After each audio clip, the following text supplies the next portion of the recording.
Refuting Shabson Demban Devarisha Banji Denjim. Given the Kalju Lana Meba Lana Men. Sanjay Jumden Beja was Shajan to Bana Chat. Should the Java Demba and Jumden Decision. Yanda was over Sanjay Rebana Shaman. Devarisha Banji Denjim by Given the Kalju. Lana Meba Lana Men Demba Sanjay Jumden. Beja was Shajan to Bana Chat and Roger the Jasu. Jumba Jumden Decision one Jumba Yanda. Refuting Shabson Demban Devarisha Banji Denjim. Kalo Lana Meva Lana Men Sanjay Beja was Shaja Tubala Satan or Jada Jabushi. Kanse Ganyan Zowa Jadam Sajan Dega. Nani Jiden de la Georgia Zone, Dezeke Vanja. Namda Gunga Jodo Susawa, Yeshe Jadu, Sajan. Chaban Jiden Sundala Meva, Gumbo Chuni Jama. Central Dembachimen, Davish, Sendon Ravaja. The regular Siva Sumaji, Yame, Chen Jamaza, Tuji, Tamje Chamber, Pembabo, Sonami and Danger. The Jinsha Laza, the Tabian Deja, giving it. Jedo, the Lamishoja was Shinjuja Laza, Labatala Rabdune, Shimbia Damayan, the Gileno Yaza. The Wachian Mejashi, Gawa Ponson, Rangasim. Tene Sanje Tembayi, Karma Ravi Mama, you must have Melon Loda Jenda Baron de Jason, the Delta Sonam de Kabandam Nejenda and Gadan Gaban Shiva. Sibia Son and Joe and Joe. To the teacher, the blessed one, full destroyer, completely perfected, fully awakened being, perfect in knowledge and good conduct, Sugatan, no supreme guide of beings to be tamed, teacher of gods and humans, to you the completely and fully awakened one, blessed one, the glorious conqueror, subdue from the Shakya land, I prostrate, make offerings and go for refuge. To the teacher, the blessed one, the one beyond, full destroyer, the completely perfected, fully awakened being, perfect in knowledge and in good conduct, Sugatan, all the world, supreme guide of beings to be tamed, teacher of gods and humans, to you the completely and fully awakened one, the blessed one, the glorious conqueror, subdue from the Shakya I prostrate, make offerings and go for refuge. To the teacher, the blessed one, the one gone beyond, full destroyer, the completely perfected, fully awakened being, perfect in knowledge and in good conduct, Sugatan, Lord of the world, supreme guide of beings to be tamed, teacher of gods and humans, to you the completely and fully awakened one, the blessed one, the glorious conqueror, the subdue from the Shakya I prostrate, make offerings, and go for refuge. When supreme among humans you are born on this earth, you paced our 7 strides and said, I am supreme in this world. To you who are wise then I prostrate. With pure bodies formed supremely pure, wisdom motion like golden mountain, fame that blazes in the day worlds, we know the best, to you I prostrate. With the supreme signs, face like spotless moon, color like gold, to you I prostrate. You are immaculate, the 3 worlds are none, incomparably wise one, to you I prostrate. The Savior having great compassion, the teacher having all understanding, the field of merit with qualities like a vast ocean, to you the one gone to dustness I prostrate. The purity which makes one free from attachment, the virtue which frees one from the lower realms, one path, the sublime pure reality, to the Dharma which pacifies I prostrate. Those who are liberated and also show the path to liberation, the holy field qualified with realization, who are devoted to the moral precepts, to you the sublime community and virtue I prostrate. Do not commit any non-virtuous actions, perform only perfect virtuous actions. Subdue your mind thoroughly. This is the teaching of the Buddha. The star mirage or flame of the lamp, an illusion, drop into a bubble, a dream, a flash of lightning, a cloud. See, conditioned things as such. Through these merits may sentient beings attain what called see, subdue the flow of thoughts, and be delivered from motion of suffering, of aging, sickness, and death.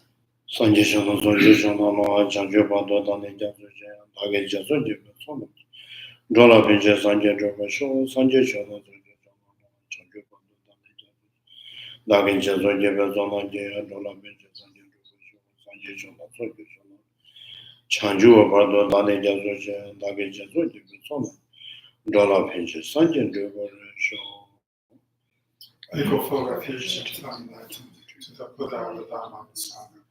Through the merit I create by practicing giving in the other professions, may I quickly attain the state of Buddha for the benefit of all sentient beings. I go for refuge until I'm enlightened to the Buddha, the Dharma, and the Sangha. Through the merit I create by practicing giving in the other professions, may I quickly attain the state of Buddha for the benefit of all sentient beings. I go for refuge until I'm enlightened to the Buddha, the Dharma, and the Sangha. Through the merit I create by practicing giving in the other professions, may I quickly attain the state of Buddha for the benefit of all sentient beings.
Yeah.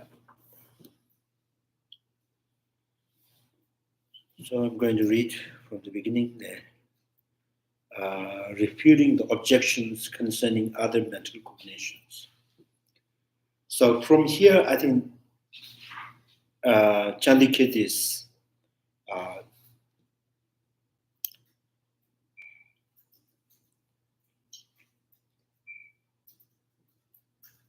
mentioned the unique, like uncommon from other schools.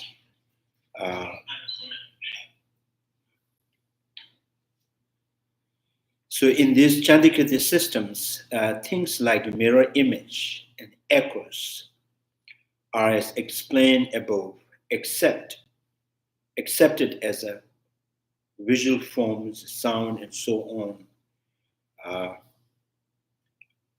And furthermore,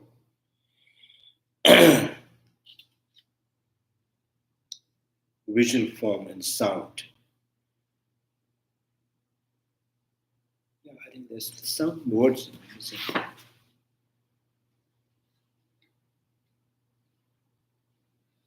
Here it says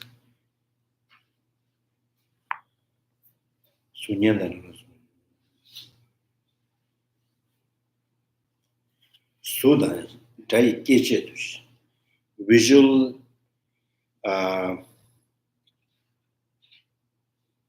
visual form and sound.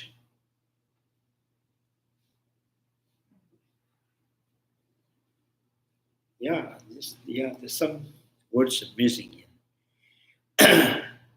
Mirror and mirror image and echoes are explained above. So what explain is saying that physical form, mirror image is considered to be a physical form. Sound is also is the form that conditioning the generating the air consciousness. So because of the mirror image is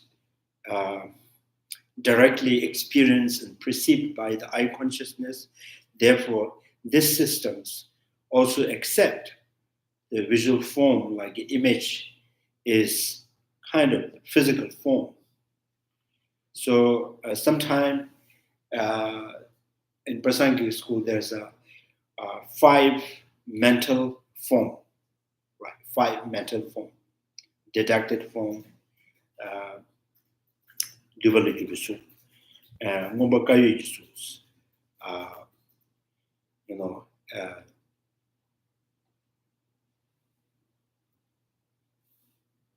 deductive form like particles.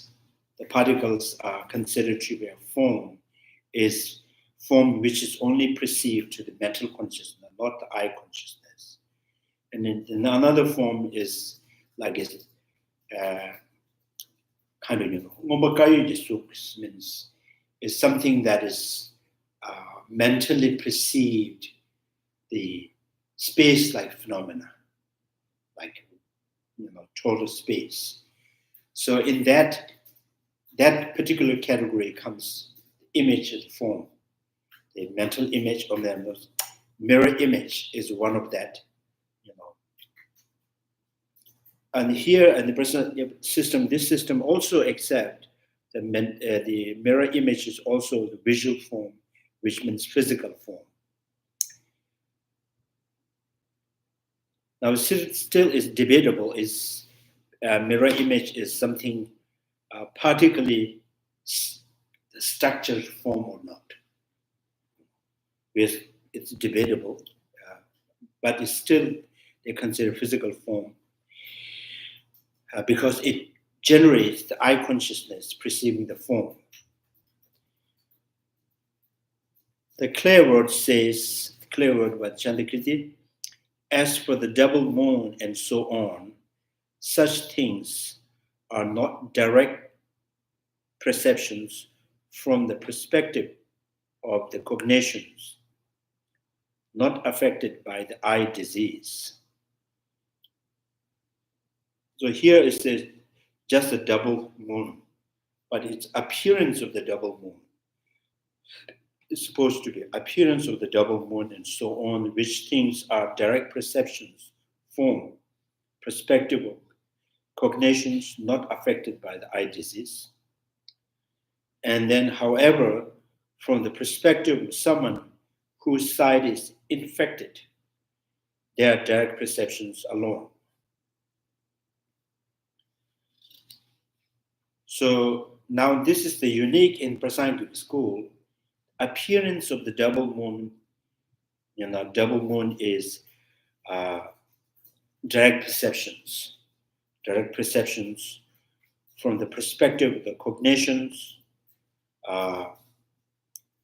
And other school, they all say appearance of the double moon and double moons both are, not the object, not the observable object, not the, perceptible object. In Prasangic schools, appearance of the double moon is, yes, it is the object, and it is the perceptible object, and it is direct perceptions. This is the something uncommon from the other school. So this school of thought applies to the term direct perceptions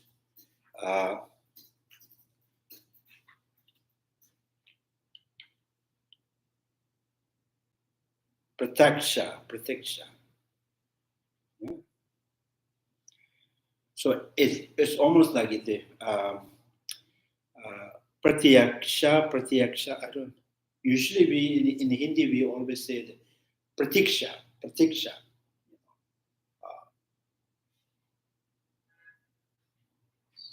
Pratiks means evidence. Objects. Something that is obvious, something that is evident to you.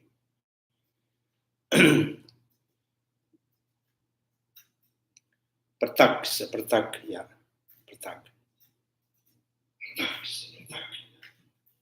Pratik means waiting. Pratiksha means waiting. Yeah. To objects such as form and sound, in actual terms, figuratively, to the subject that apprehends such objects. So the appearance of the double moon, and general the moon, all are direct perceptions, and all considered to be knowable object.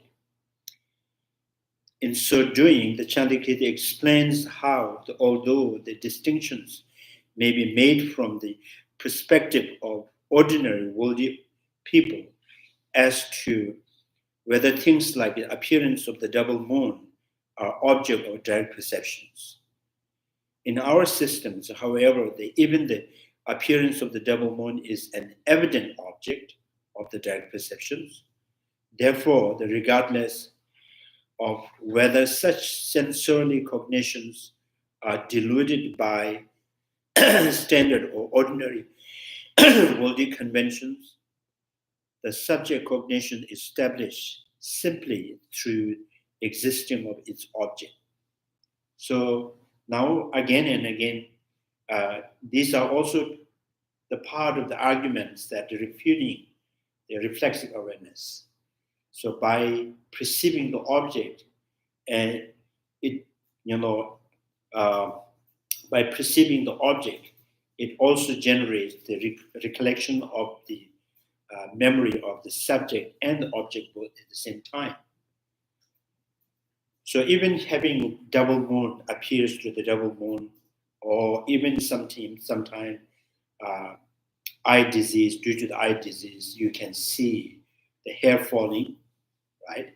So the appearance are considered the evident object, obvious object.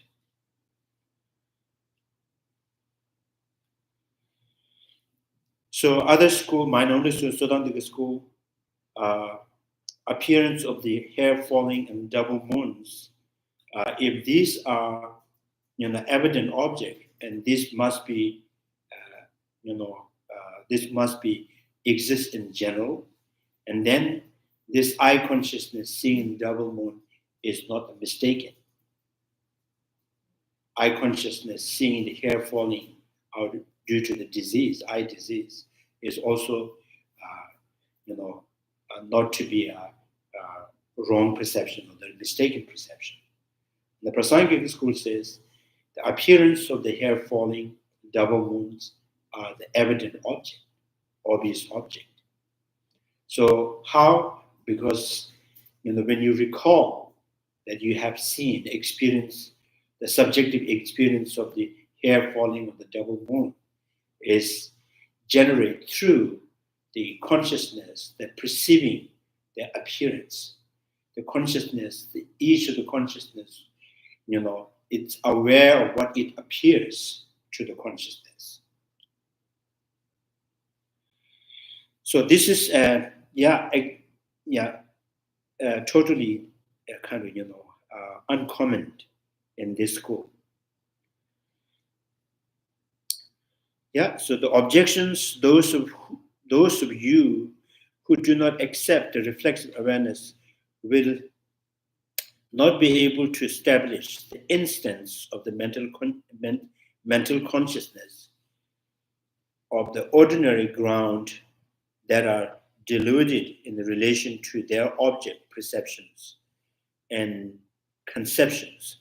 This is because there can be no establishing of the subject merely through the cognizing of their object. So this is, someone has this kind of,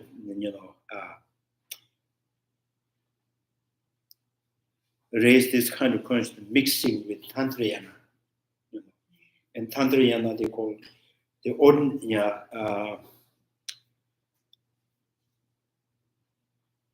what they use is ordinary ground, consciousness of the ordinary ground. So they, in Tantrayana, sometimes they use the term the ground wisdoms. The ground wisdoms before you have, you have the realization of emptiness. There is always kind of the substantial cause of that wisdom is still there. We all have this wisdom, is inactive. Right? So now this person is bringing from the Tantrayana perspective. So there's the ground, the consciousness of the ordinary ground that are deluded in relation to their object of perceptions and cognition. This is because there can be no establishing of the subject merely through the cognizing their object.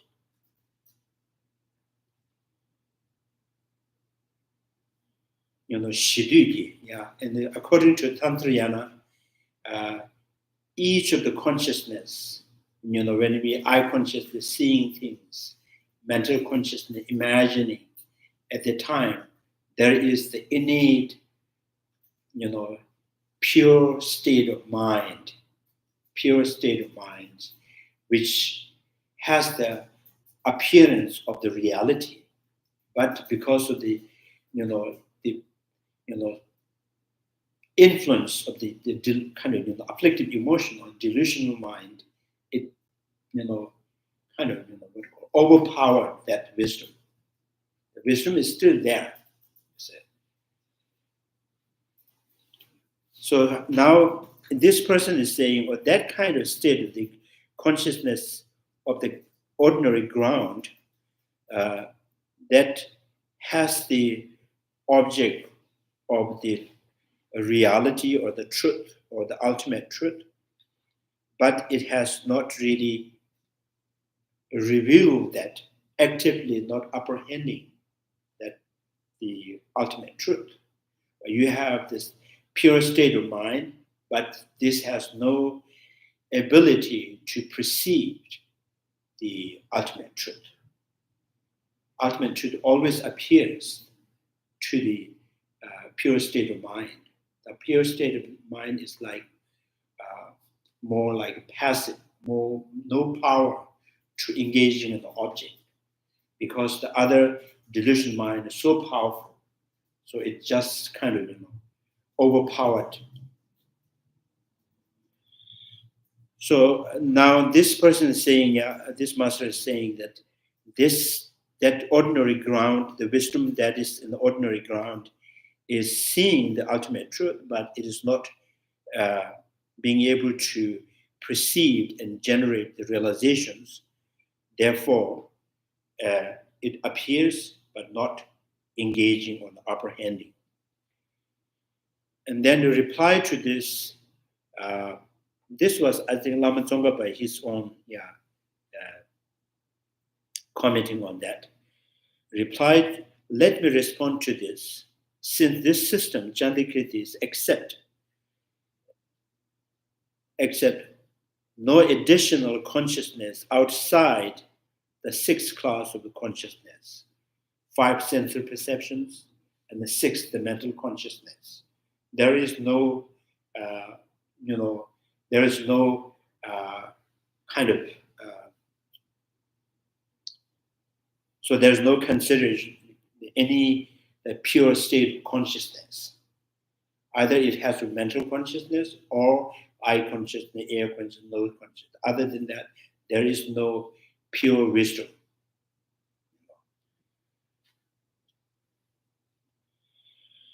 The consciousness, only two types of valid cognitions are possible. The valid cognitions, contingent, right? Contingent. Yeah, contingent upon physical sense faculty, like sensory perceptions, right? Faculty, the valid cognition based on the mental faculty on alone.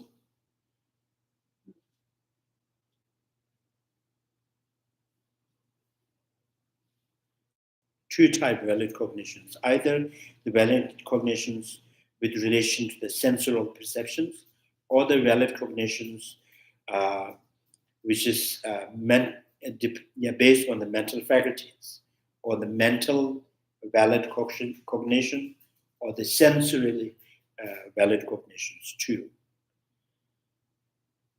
Also, when it comes to the valid cognition, the clear word mentioned 4 kinds direct perceptions. 4 kinds. Yeah. And what are the 4 kinds? Direct perceptions. 1, inferential. Inference is number 2. Valid, how's that? Testimonial knowledge, like scriptures, the Buddha's sutras. And the valid analogical knowledge. So in the Prasangika school says, if there's the valid cognitions,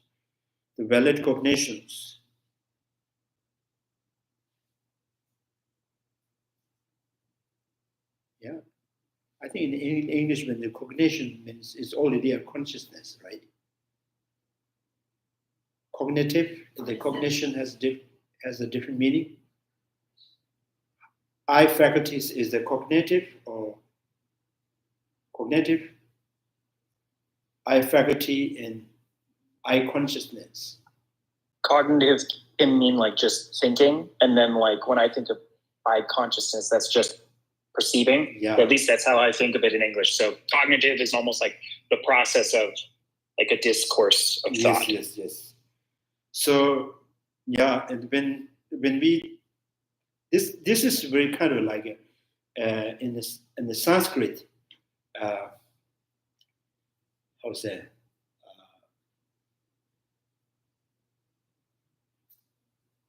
pramana varti karikas. Yeah, I think pramana, and in Tibetan it's a tsema. So tsema and pramanas is the valid, I think subjective valid or the valid subject, kind of like that.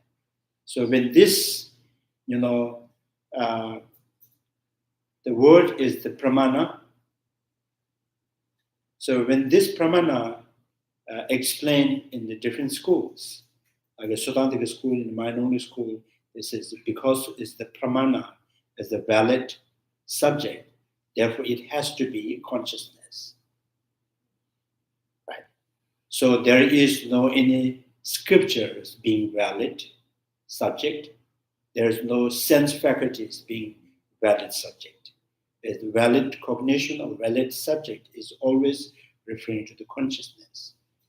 So now in the Prasangika school says the valid, if the valid subject is not necessary to be a consciousness.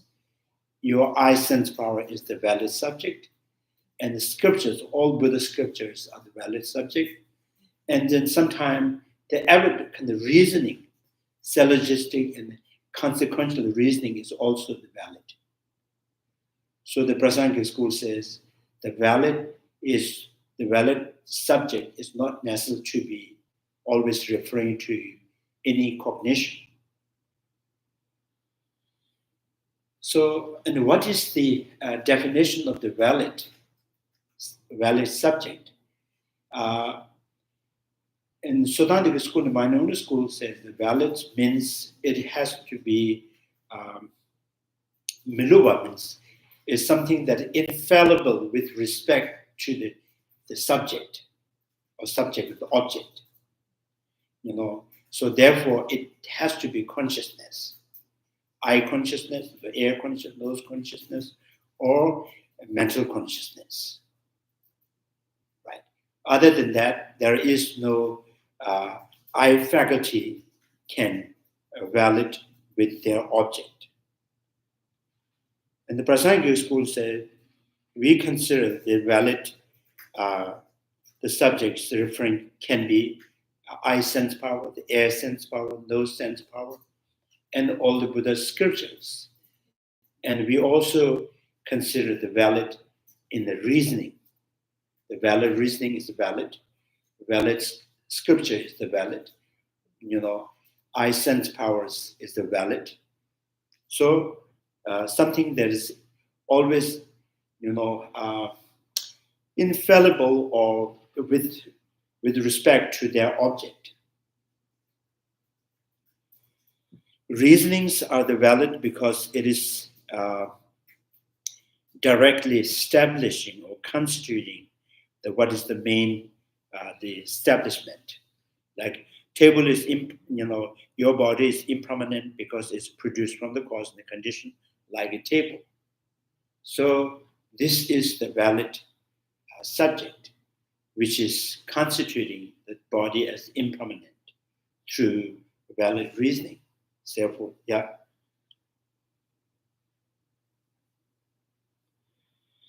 So there's many ways to say, like, weather is impermanent, produced from cause and condition, therefore it is impermanent. Your body too is being produced from the cause and condition, therefore this body is impermanent.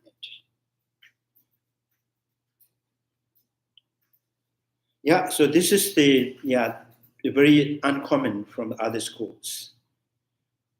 So the other schools have just two valid cognitions. Yeah, in English they always translate the valid cognitions. And literally it's not saying sema and pramana is not about. The word from the word itself is not really saying any consciousness. Just is being valid. So pramana, right? You mentioned there were 5 forms. Could you list those again? Deductive form.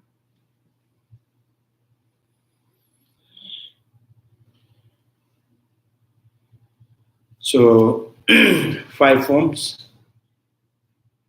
You mentioned deductive form, physical form, Physical form, mystical form.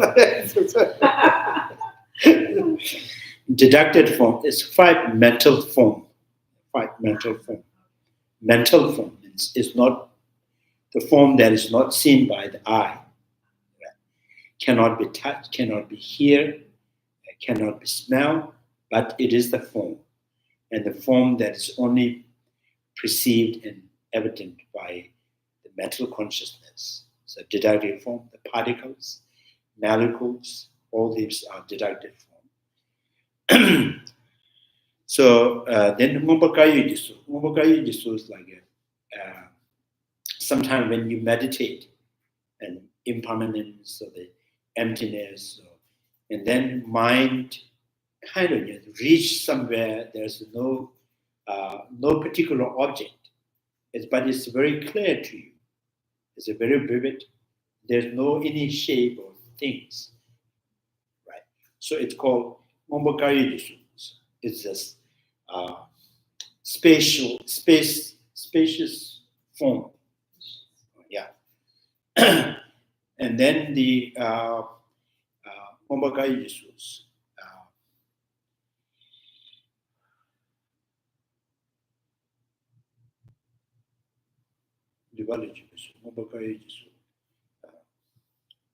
So another form is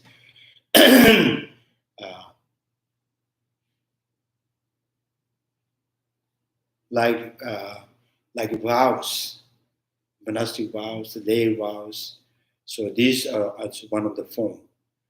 and then form that is created, kind of, what called,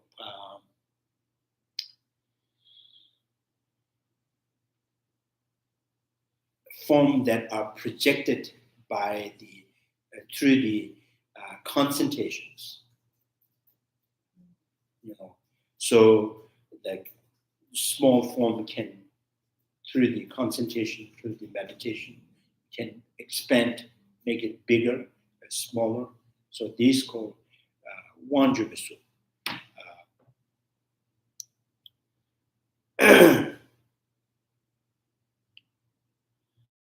Umbakai jisu. Jibani jubisu.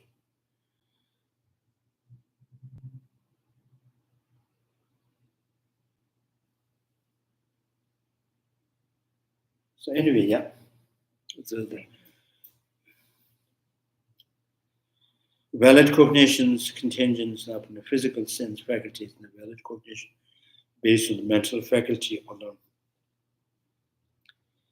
So the direct perceptions, the four kinds, the valid cognition, the direct perceptions as the valid, inferential cognition as a valid cognition, and valid testimonial knowledge,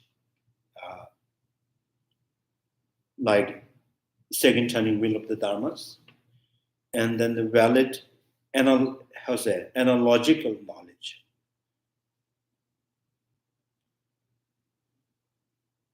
So like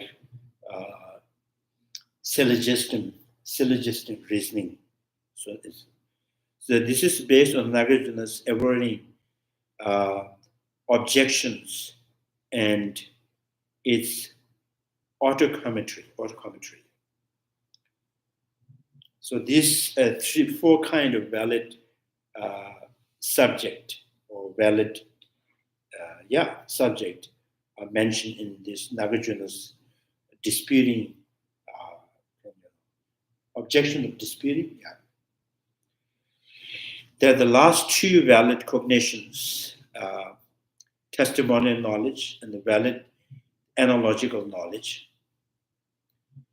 Two cognitions are encompassed,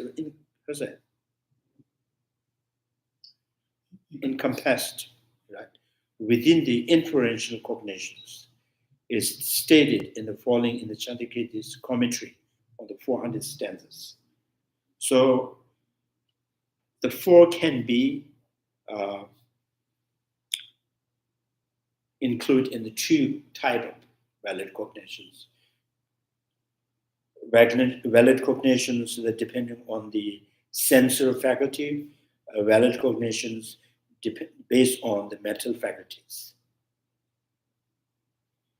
The 400 stanzas, not all things can be known through the direct experience. Some must be cognized through the inference. So they're saying that, so I consciousness, A consciousness, I consciousness with the form is that the valid cognitions of the form. Air consciousness is the valid cognition of the sound.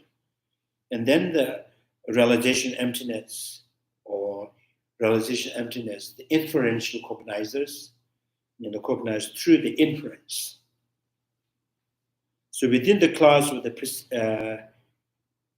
perceptual valid cognitions, within the class of perceptual valid cognitions of the four types asserted by the other school. So other school, like my own school, that says I consciousness, valid cognition of the I consciousness, and the valid cognitions, the inferential cognizer, which cognizing the sound is impermanent. So these are the, and then the yogic direct realizations and the reflexive awareness. In my own school, the four, right, asserted by the other schools. Chandrakirti reject the reflexive awareness, which means now Chandrakirti accept the three, reject the reflexive awareness. out of 4 reject ones, left 3, right? He also does not agree with how mental direct perceptions is defined in the Buddhist epistemological texts, like a Dharmakirti's text. Does not agree the mental direct perceptions is defined.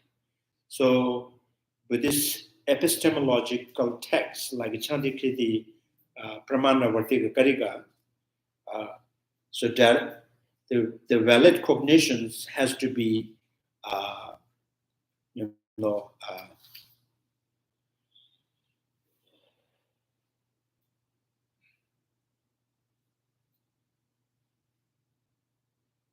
has to be totally unmistaken. Like eye consciousness directly perceiving the form is the valid cognition, direct perceptions. So it is an unmistaken with respect to appearance and unmistaken with respect to the form. So in the mind-only school, so the eye consciousness is free from mistake. There's no mistake at all. So with regard to their object. So he also does not agree with how mental direct perception is defined in the Buddhist epistemological texts. So Chandikirti believes that eye consciousness is it is the direct perceptions with regard to respect to the form, and that very eye consciousness also mistaken with respect to the characteristic of the form. It is valid in one and invalid with the characteristic.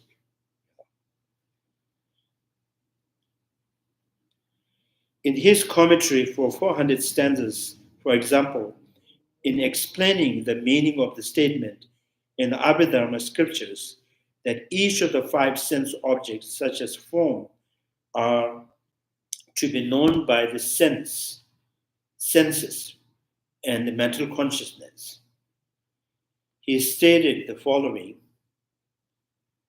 like eye consciousness see the form, and right after that, and thought, imagining what you have seen. So 2 kind of. It is not that object is known by 2 type of consciousness, rather that which arises first, sensory consciousness directly determines, right, the object. Subsequently, the subsequent cognitions does not perceive the object in a manner of the direct engagement, like thought consciousness imagining the tree and eye consciousness directly perceiving the tree. So one is the thought consciousness that is imagining the tree right after having seen the tree directly is not direct as the eye consciousness. It perceives the tree through its own imaginations, through the mediation, right? It arises and apprehends its object through the force of preceding sense consciousness. And when this happens, we designate the letter 2 as having consciousness of the object.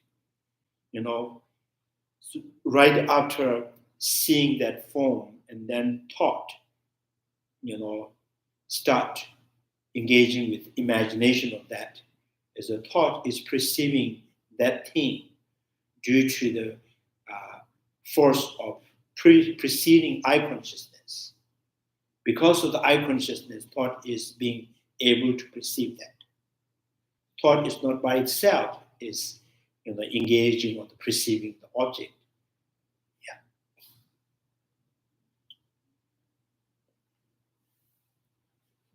Usually we say that when you see something in the right after that, and you have image of that, and you say, I know this. I'm knowing it, I know this. So which means that the way you know is due to, prior consciousness. So the Chandrakirti says that it's sense consciousness that cognize things, such as form directly first, and the mental consciousness apprehends them through the force of the sensory perceptions. So the thought consciousness perceiving that is due to the force of the sensory perceptions. It does not cognize the object directly like sense perceptions does. In fact, he says that mental cognitions is form of recollection. So, right after directly perceiving that, and the thought consciousness start to creating the image, the shape, whatever it is part of the recollection.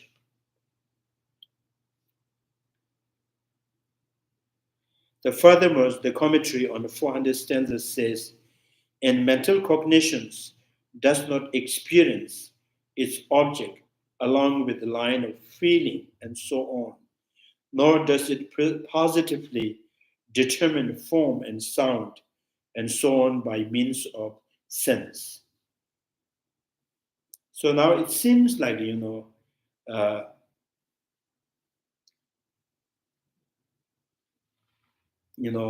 there's a sense of perception that directly experience and perceive the object. And among the mental consciousness, the pain and pleasures, and the pain and pleasures that directly experience the object of pain, object of pleasures. So it's the way directly perceiving and experiencing is similar to the sense consciousness, sensory consciousness.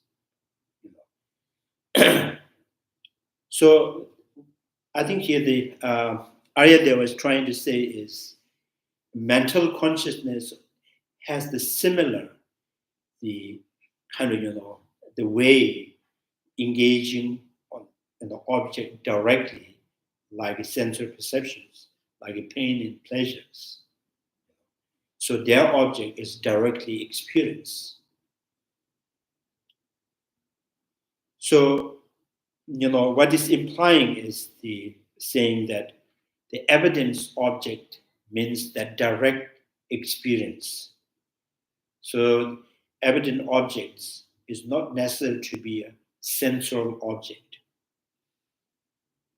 Could be both, or just mental. So mental object like pain and pleasures, the object of pain and pleasures, and then things that we directly experience, like thought consciousness, right after the sensory perceptions, the thought recollection of that is also directly experiencing it. So this is in that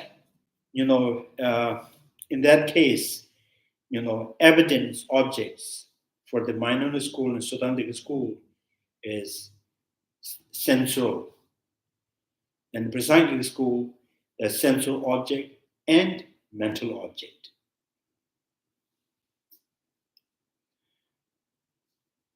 So this is why the direct perceptions is not necessary to be sensory perceptions. And direct perceptions is not necessary to be unmistaken with respect to the object. Chandrakirti thus speak of the two mode of cognizing in the manner of the direct experience, the manner in which sensory perceptions cognize their object, such as form, and the manner of the positively determining through the inner experience. Yeah, sometimes we use like, what's that? Instinct. Such as through the feeling of the pleasure and the pain of these two, the second must be accepted even on the ordinary level. Yes, the sensorily directly perceiving the object, even the ordinary level. So now probably they were saying first, even the mental object for the emptiness. Emptiness, the first you perceive the emptiness, you reveal the emptiness through the inferential cognizers. So which is not direct, emptiness is not the evident object for the inferential cognizer. And then later on, you continuously meditate. And anything that you see, and anything that appears to your mind, and kind of instantly you understand, oh, this is empty of intrinsic existence. So the Prasangic school want to say this kind of experience, the perceptions, the way experience is evident object. So that is the evident object is not really directly perceiving the emptiness, but emptiness becomes the evident object to that particular subject.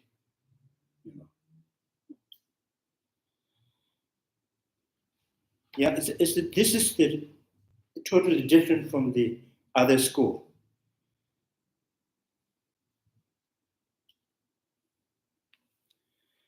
Yeah, so the Chandrakirti,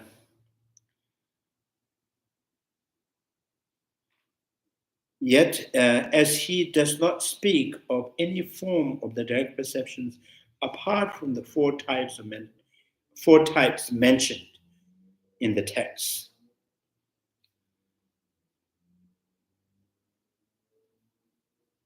And since such feeling cannot consider yogic direct perceptions or reflexive awareness, so no school is saying that more than about the direct perception more than four. In Prasangic school, they reject the reflexive awareness. So there's a three. So although the Chandrakirti differ from the Buddhist epistemologist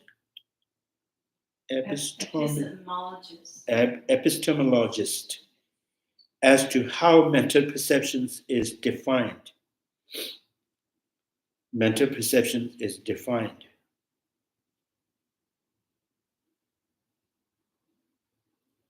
It is not that he does not accept the valid mental perception at all.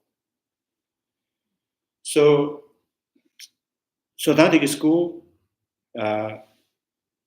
valid mental perceptions or the valid cognitions means object has to be the first, is newly discovering or newly perceiving, or that's called the valid.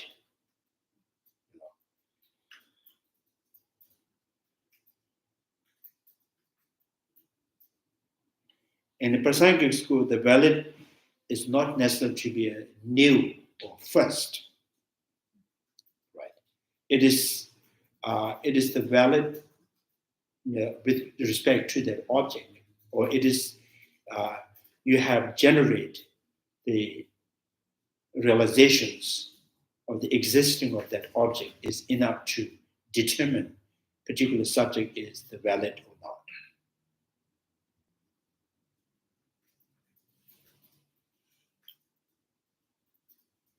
Yeah, sometimes there's the language is a little bit, in the Sanskrit it's just pramana.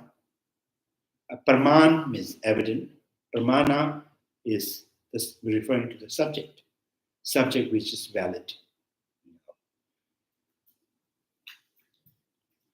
In Tibetan, tsema, and with direct perception, Muslim tsema.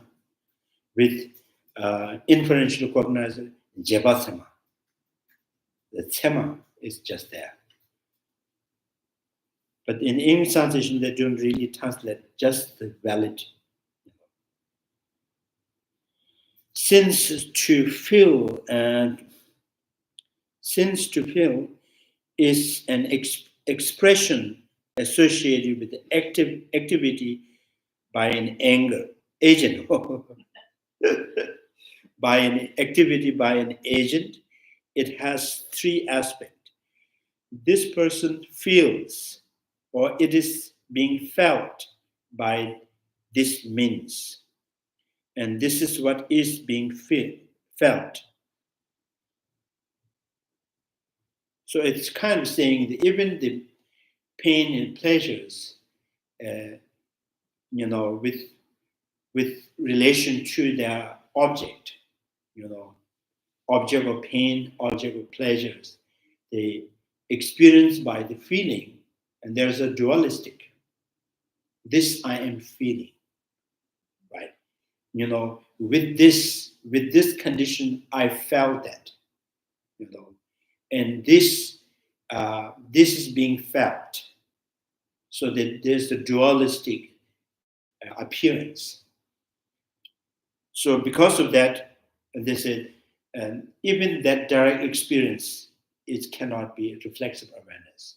Reflexive awareness is defined in the minority school non-dualistically, experience or that perceiving object. Of these, the second is valid cognitions, the mental factors of the feeling, while the third is object. Third is object, and sensation of the pleasure, pain, and neutralities. We are speaking here, of course, in relation to mental consciousness. As for the three categories of feeling belonging to the sensory experience, they engage in the positive determinations of the sense object, like form and sound and so on. And the manner in which they are established is as explained above. That is the same as the sensory cognitions.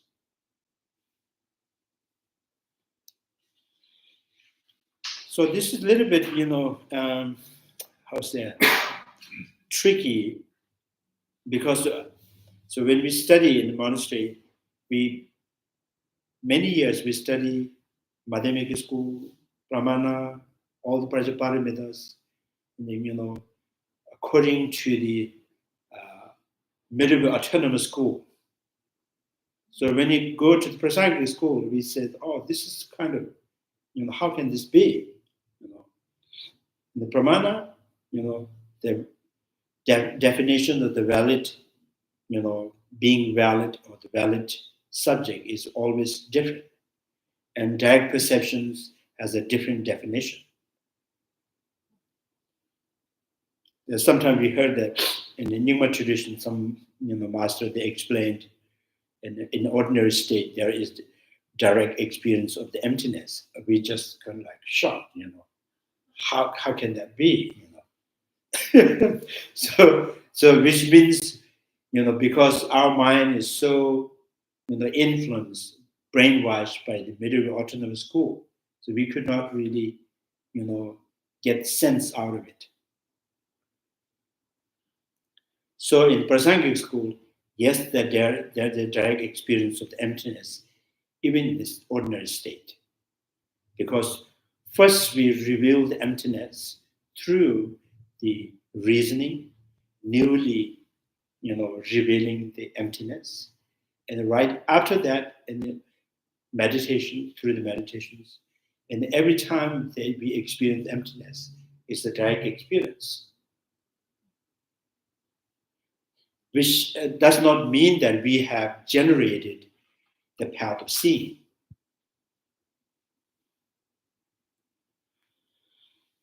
Yeah, so the question if the feeling within the mental cognition directly determine pleasure and pain, neutral feelings, does this not constitute reflexive awareness? So as said, when the Prasangika school says, pain and pleasures, that secondary mind, which is the feeling, and the feeling they experience, if the feeling of the pleasure experience, pleasure's object, and pain, feeling of pain experience is object.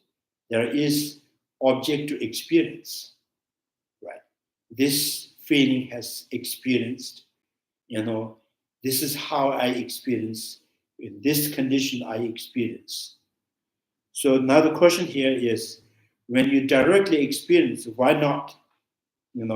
How can you say this is not the reflexive awareness? Response: there is no such fault. Reflexive awareness that has been refuted referred to the bare subjectivity alleged to be a present in all mental state. So according to the mind-only school, reflexive awareness is always there with each of the consciousness. Reflexive awareness of the eye consciousness, ear consciousness, nose consciousness, tongue consciousness, body, mental consciousness. Present in all state. This is inward oriented and for which the knower and known, right, duality has dissolved. So this is the mind-only school, the way they define the reflexive awareness. Yes, it experiences the directly with the object and without any appearance of the dualistic. So that mind Prasangic school says, even the pleasure and the pain experienced directly with their object, but there is dualistic. The pleasure and pain have the experience, the object is something that is this object I experience. So when you have no dualistic experience, there is no sense of this I feel.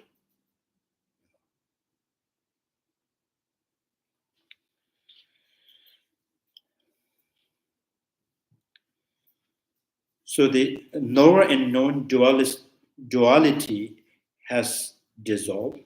Here, however, we are speaking of the unique class of the subjective experience they characterize in the sutra as feeling. In everyday convention of the world too, one speaks of the experiencing the pleasure and the pain. So what is being experienced and experiencer, the mental cognitions, can be perceived as the distinct. Hence, what we are speaking of here is not the same as the reflexive awareness postulated by the opponent of mind-only school. Therefore, the existence of the feeling too comes to be established simply through experiencing pleasure and so on.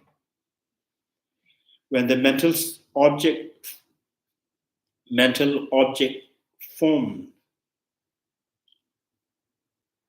when mental object forms arises in mental cognitions, such as when a mental cognition perceives the vivid image of the skeleton, they are established through their image appearing to the mind.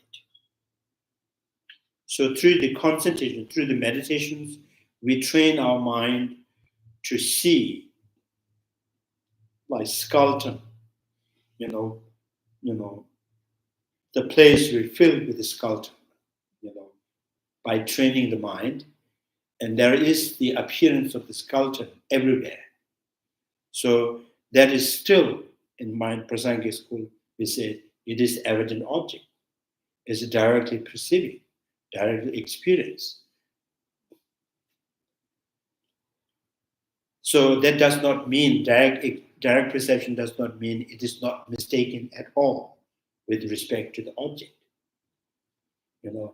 And then if it is mistaken with the skeleton which is everywhere, and then why these concentrations, meditation, or the mind which is have the influence of seeing everywhere as the skeleton, is how can this be the valid cognition? Right.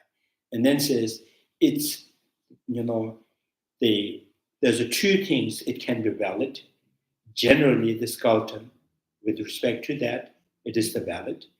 And appearance of the skeleton, and that too, with respect to that, it's also valid. But not valid the skeletons, having existing everywhere. Deshula, Yeah. I'm sorry. Was another part of that too? Because I've heard this explanation before. Was another part of that too that it also leads to correct understanding because it is inferring, like in teaching on impermanence? I thought I had heard something like that too. That it makes it, even though it is mistaken, it is kind of okay. I'm not sure. Teaching of emptiness. Like impermanence, like the universe of skeletons and all that stuff. Yeah. that I had heard, even though yes, the universe is not made of skeletons and bones, and that is a mistaken object, because it ultimately is about trying to get the mind to realize impermanence. There is, I guess you would maybe say merit to it. I'm not sure if that's correct as well, but I think whole idea, the Prasangika school, what they're trying to suggest, what they're trying to suggest is, the recollections, even the wrong perceptions, even though you are mistaken, but there's always the recollection of that, what you see, what you experience. So they're saying that because the recollections, the evidence of you are aware of something. And then when we ask the question, what you are aware that you remember, that you remember that you have the hair falling, right? Or you have the remember of seeing the true double moon, right? So what is, so then we say, you cannot be, because I have remembered that I've been seeing the double moon, is because at that time, when you are seeing the double moon, you are aware of that appearance. The appearing of the double moon is so vivid and evident to you because you've been aware of that seeing. It's not because you are aware of existing of the double moon in the universe, right? So the Prasangika school says, because even though you have a totally mistaken, like grasping a self, you see independent self, you see intrinsic self. This is even in a dream you see that. So every time when you wake up and you have experience of that, oh, I have seen that.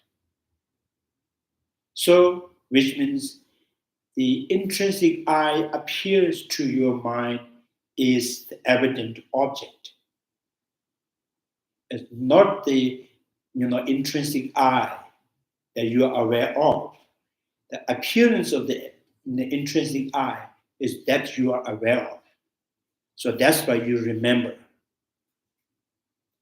So this is your Prasangika school. Even the wrong perceptions, it is still aware of the appearance.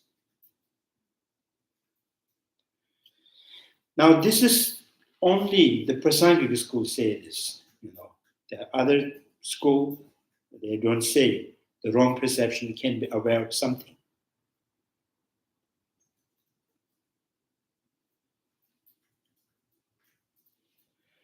So I think that's the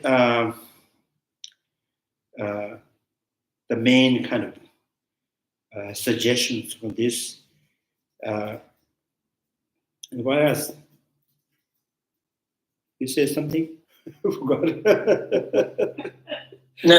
No. I mean that helps. It was Yeah. just about how imagining the universe in bones is also about impermanence, and there's obviously some merit to understanding that. The universe filled with skeleton and bone is the wrong perceptions. You are mistaken with that, but at the same time, the appearance of the skeletons is evident object, right? And you are also valid with generally the skeleton is there. You start that meditation, you start that skeleton meditation through your own bones, So that is, with that regard, you are valid with that. Now you're just expanding that existing of the skeletons. The whole universe fill up with this skeleton. Is there you are mistaken with that?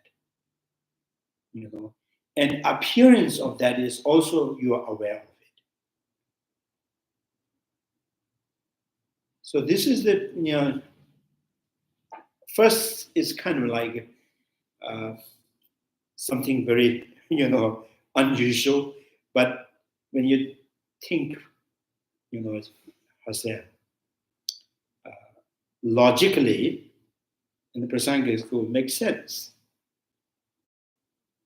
So the valid always start, even the wrong perceptions, every consciousness actively manifest, it has the potential to know something.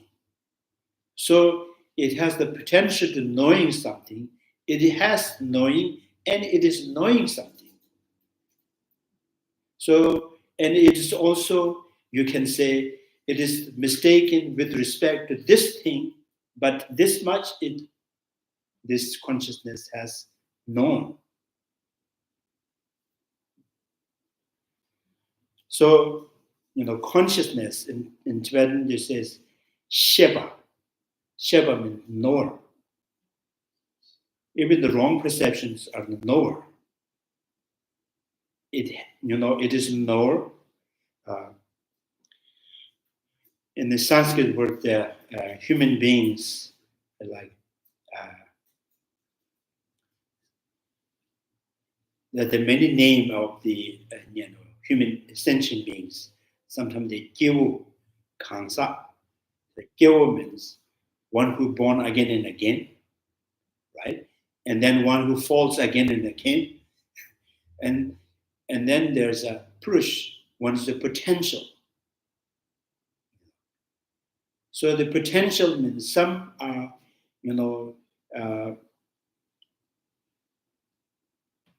some sentient beings, they could not do anything. They could not, confident in anything. But there is the potential to be confident, to be knowing.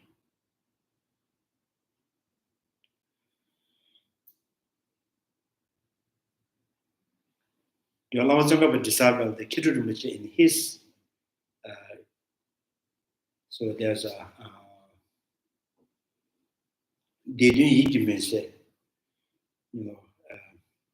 illuminating of the mind.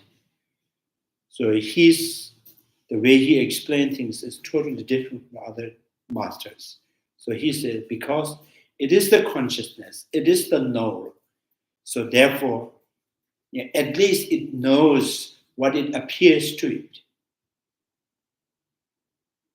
At least it knows, even the wrong perceptions. At least it knows what it appears to it. Therefore, you remember what you have seen. This is, when the mind, your mental consciousness, distracted, attracted to, to the form, like beautiful form, your mind is totally, drawn towards that object. At the time when you hear the sound, right? You hear someone called you, your mother called your name, or your friend called your name, your wife called your name, because your mind is totally attracted to the object.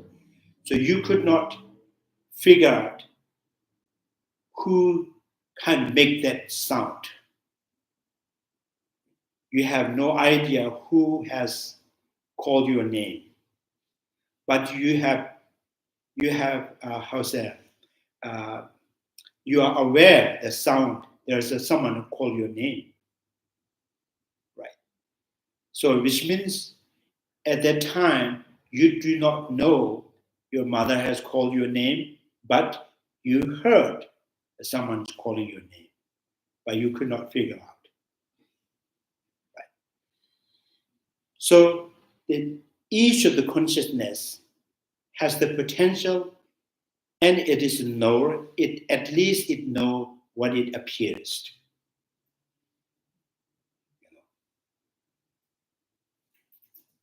So this is why, and the Prasangika school says, so, things that directly evident to you, you have known that. Even that perception is mistaken and wrong with respect to the actual object.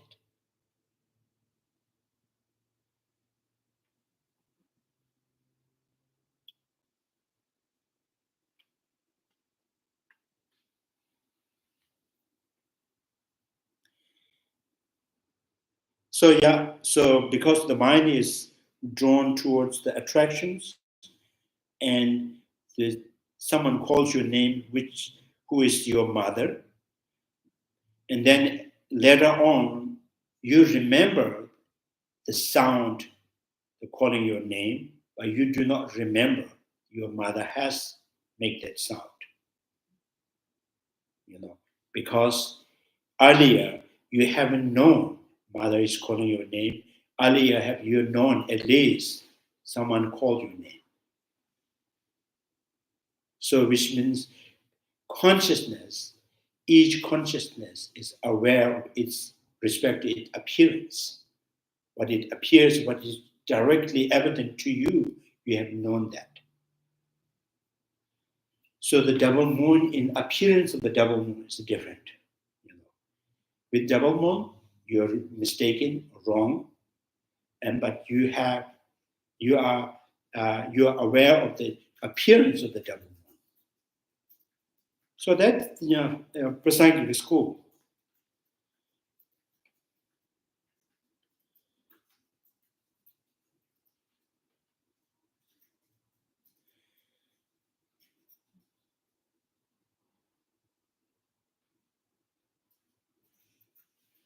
So on the questions of how mental cognitions like the two self-grasping are established, we should discern this is in accordance with following passage in Chandrakirti's clear words. All objects characterized as well as characteristics by the individual characteristic or universal. Insofar as they exist in the world, must be directly observable and not remain obscure. Therefore, together with the cognitions that have them as object, all of these are established as the direct perceptions alone.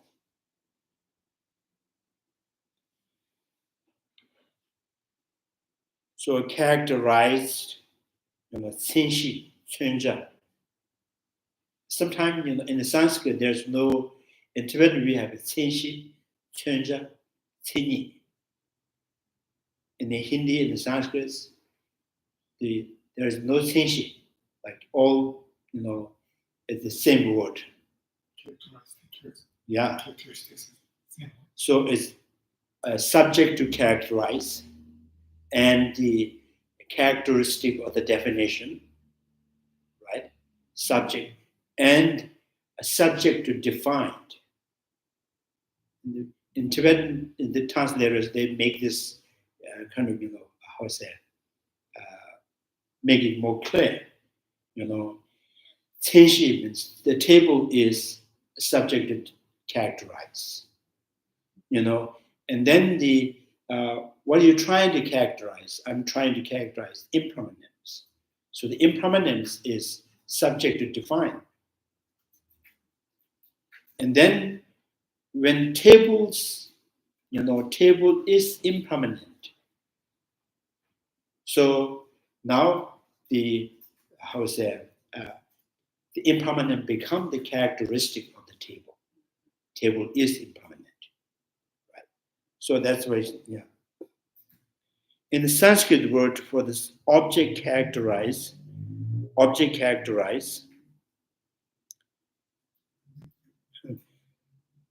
laksha, is the same as, sometimes the laksha is always used in Hindi, in the common language, is target. So almost sometimes they use that.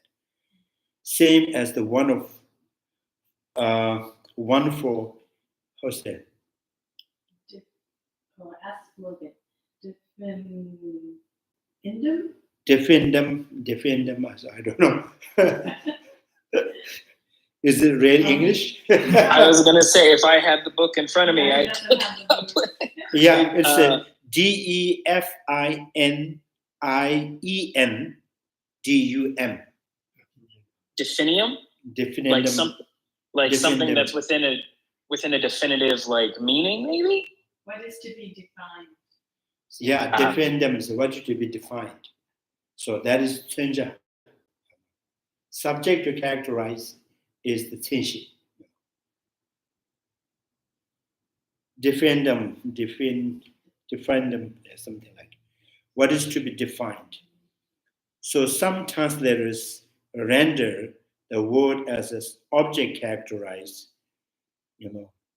tenshi, object characterized, while others translate it as defined characteristics. The means by the which something is defined, as well as the object characterized that upon which something is defined are the directly observable appears in the context of identifying what direct valid cognition is within the fourfold divisions of the valid cognitions.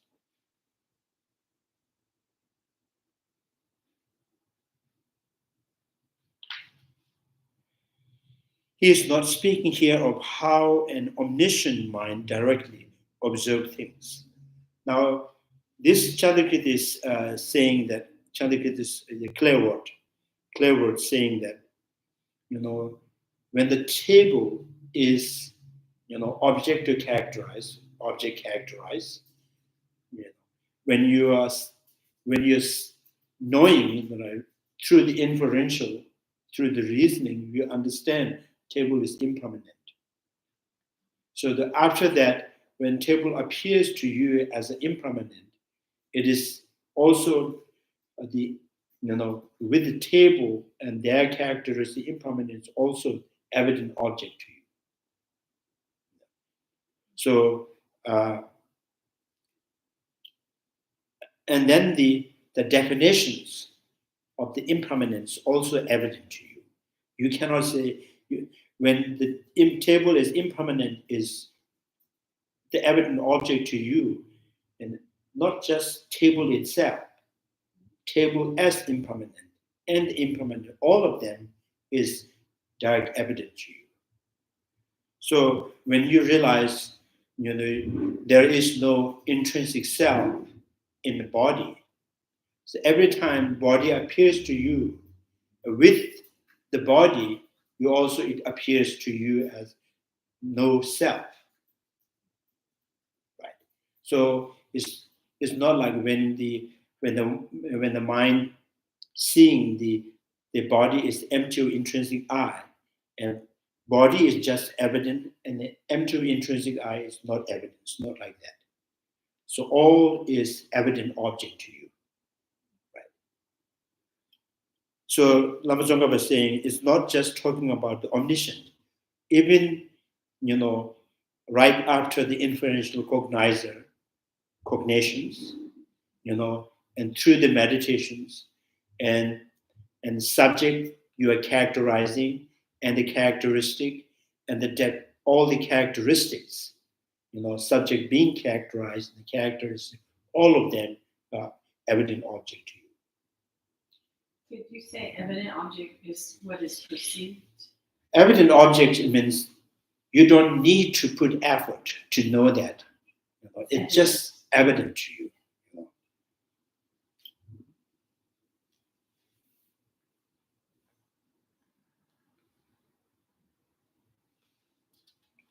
So nor is he suggesting that all these instances of the individual characteristic and the universal are evident facts, and that there exists no obscure fact at all.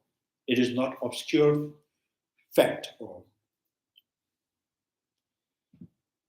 For immediately after the previously cited passage, he writes, an inference is the cognition that has arisen through the use of the faculty sign, a faultless sign in the context of establishing an obscure fact. So, like, the reason has to be the valid. That if you're trying to, for example, say this body is empty of intrinsic I. So reason, body as subject, the predicate, the characteristic is absence of intrinsic I, and then the reason is because this is no different from I is not identical with this body. So when you contemplate, I am not different from it, I am not identical with it. And then you go, therefore the body is absence of intrinsic I. If I'm intrinsic, either I have to be different from the body or body has to be me. So I'm not identical with body, I'm not different from the body, therefore there is no me inherent in the body. So you come to understand that, right? So then, right, first the inferential, the first, newly revealing that truth or the fact, and then continues the meditations, and every realization of that, the body being empty of intrinsic I. So that as the body being evident object to you, body is empty of intrinsic I is also evident to you. Become the obvious. You don't need to, body is easy to understand, but absence of intrinsic, I have to again logically go through the logic and the reasoning. No. So whenever the body appears, an absence of intrinsic I appears to you. This is after many contemplations. Yeah, through the mental contemplations, then the both object and subject characteristics, all of them evidenced.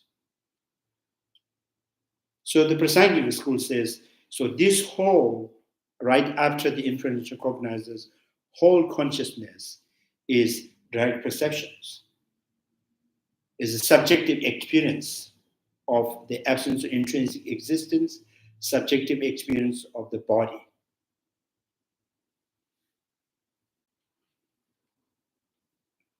So an inference is in the cognition that has arisen through the use of the faultless sign. So faultless sign, this syllogistic reasoning or the consequentialist reasoning is a faultless sign. So what is the not faultless sign?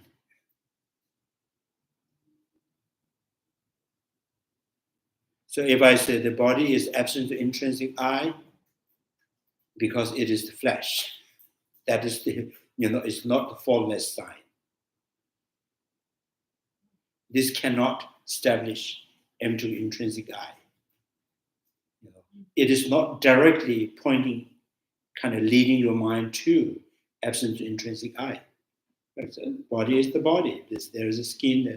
So meditating mindfulness of the body, placing your mind closer to the water, the heat, the moisture, the space, is not directly leading, pointing towards the empty of intrinsic I. It is preparation, right, for that. So when you say the body is empty of intrinsic I, because I am not different from the body, I am not identical with the body, then the only option left is I'm not inherent here.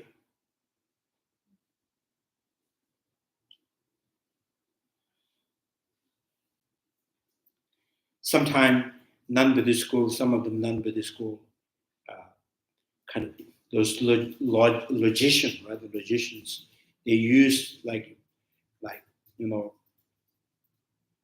this is some of the tree, their leaves, they sleep at night. So this is all trees has the consciousness, but all tree has the consciousness because some trees sleep in the night.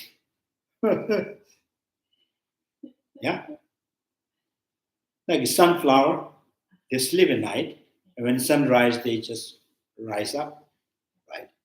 And we have some trees, and we have in South India, when the sun set, the leaves just close up. Right. There's some bushes, when you touch, they crink. So there's this, all the bushes has the consciousness. Some bushes, by touching it, they cringe or what? Shy away. They shy away. So these are not faultless sign. Is invalid reasoning.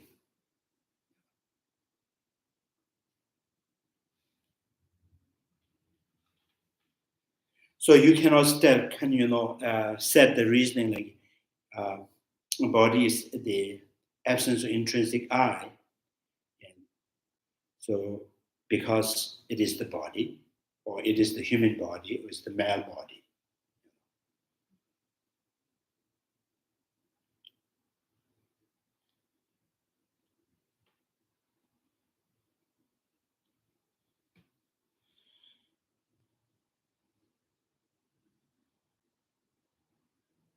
So yeah, an inference is the cognition that has arisen through the use of the faultless sign in the context of establishing an obscure fact. So the body is not obscure fact. Body, absence of intrinsic I is obscure fact. To reveal that fact, you have to go through the reasoning.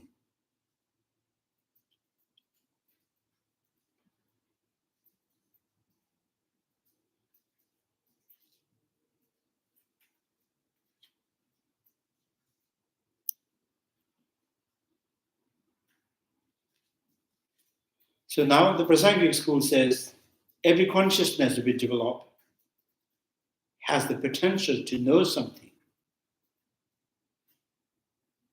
So that's why people who are totally mistaken, totally stupid, but they can be very confident, because something that vivid to them,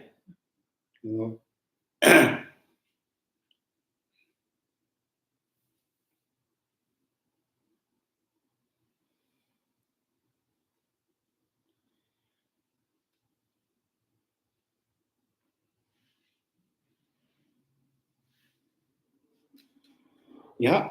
Any questions?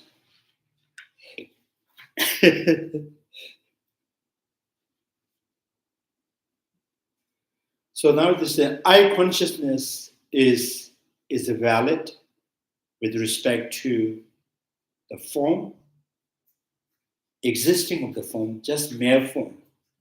I consciousness is mistaken with respect to, form being, not intrinsic. So I consciousness not aware of the form is not intrinsic. I consciousness aware the existing of the form. Right? And your thought consciousness, your thought conscious imagining rabbit horn, it mistake with rabbit horn, but it aware of the appearance of the rabbit horn.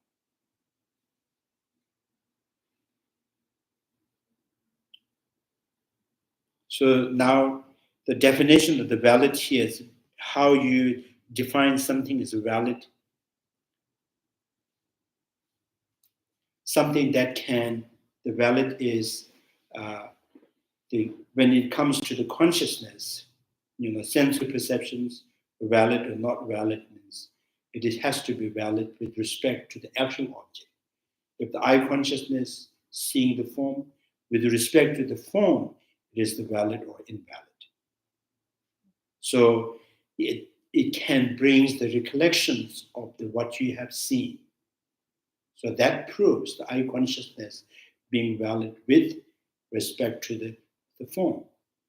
So eye consciousness, by seeing the form, there's no recollections of, experience of the form being not intrinsic.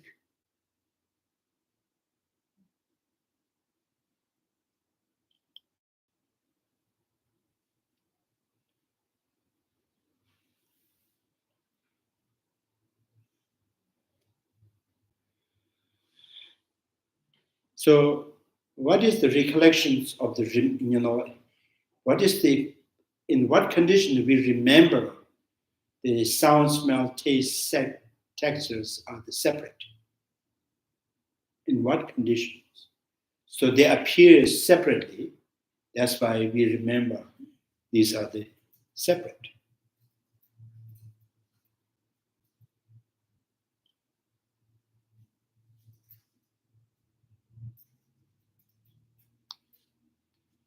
So to remember, the recollection of that thing is just because you have experienced directly or indirectly. So knowing the object is the recollection, is the condition for the recollection of that thing. So you don't need each recollections of subject and object. You don't need the different, two separate perceptions. By remembering the form, you can recollect the subject that experienced the form. By hearing, the remembering the sound music that you have heard, right? And that also conditioned by the remembering the sound. So, Prasangika school said, therefore, you don't need the reflexive awareness.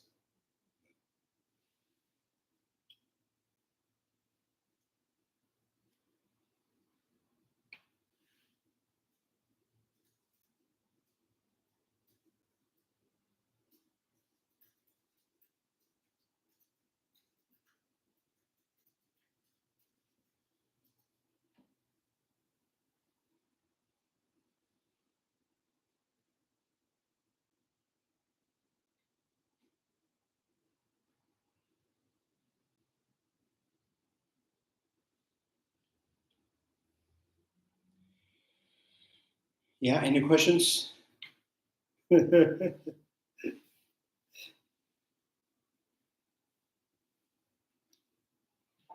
you have no question? No, I always do, but they just haven't came up yet. So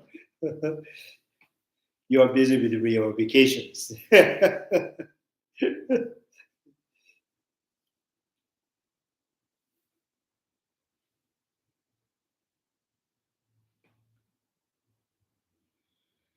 So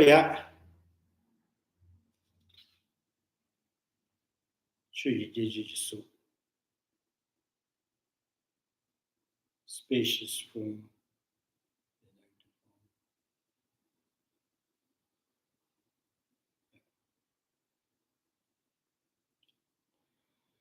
So so nonetheless, whether it is the perception of the individual characteristic or universal,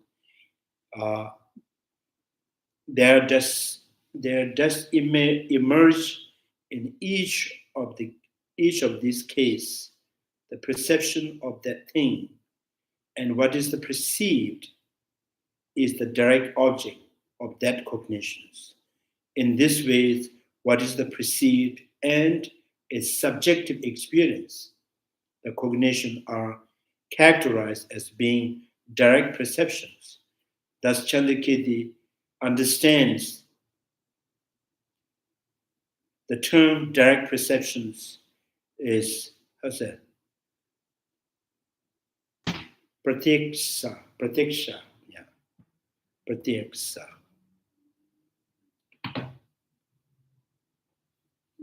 So sometimes they use the direct perceptions. Sometimes it's the evident.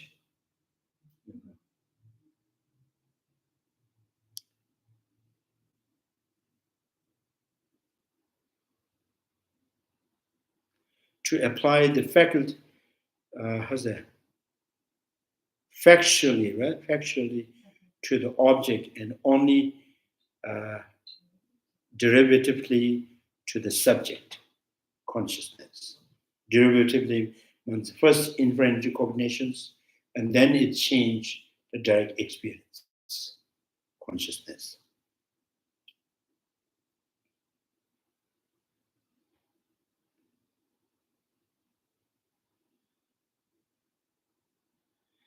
So if all the appearance that directly precede by the given cognitions are direct, how's that? Direct object of that cognitions. So direct object of that cognitions, direct evidence of that cognition is the same thing. Then in this case, those appearance would be evident to such cognitions. Furthermore, if that cognition is non-deceptive, cognition is non-deceptive with respect to what is being perceived. So now this is also very good, earlier I said infallible.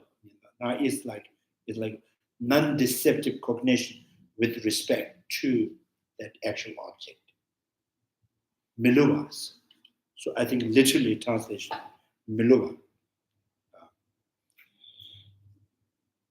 So like eye consciousness is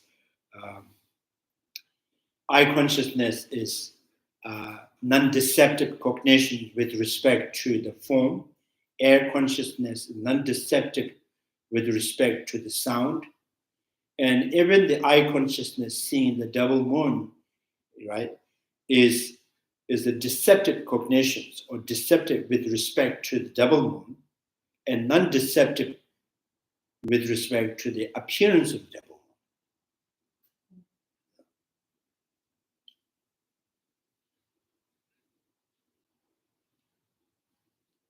So it is not deceptive. Then gati para samgati buddhi is so.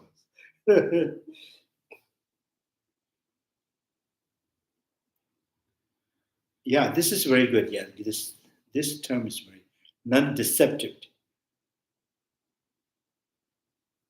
What were you calling it before? Infallible. Yeah, infallible.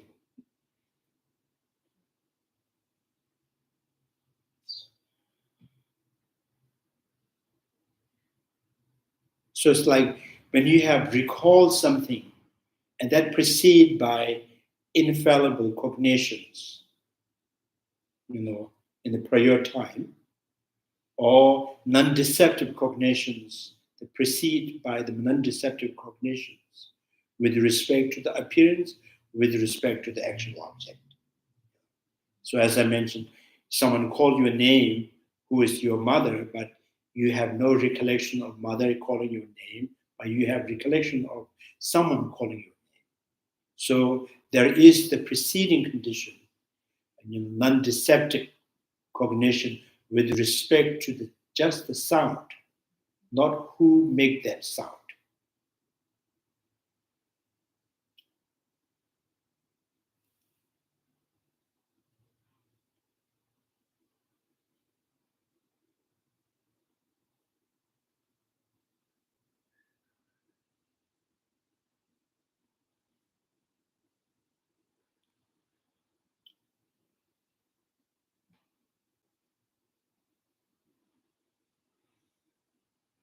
Yeah, so other than the Prasangika school, Mainona school or Sulandika school, or Vashika school, Meri autonomous school.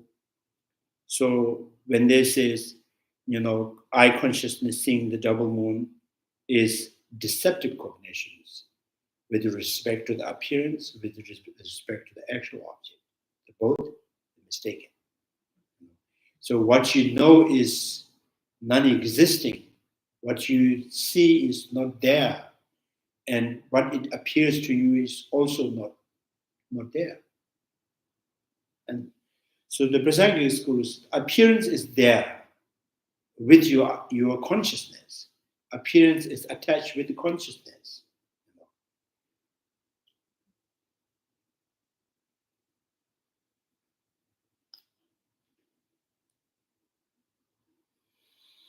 Yeah, so no. So non-deceptive cognition is generated.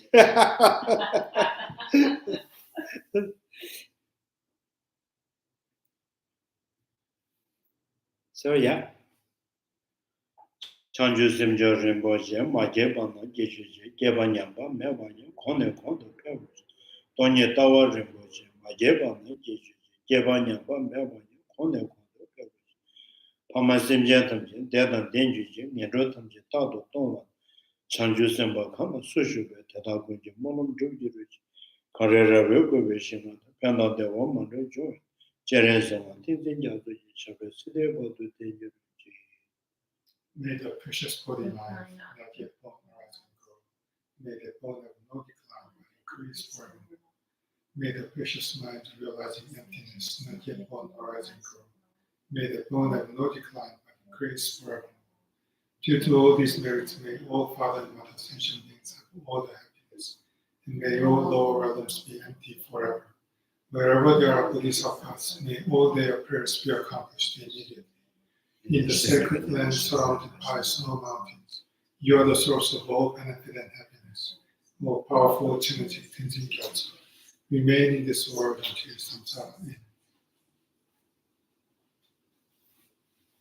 Thank you.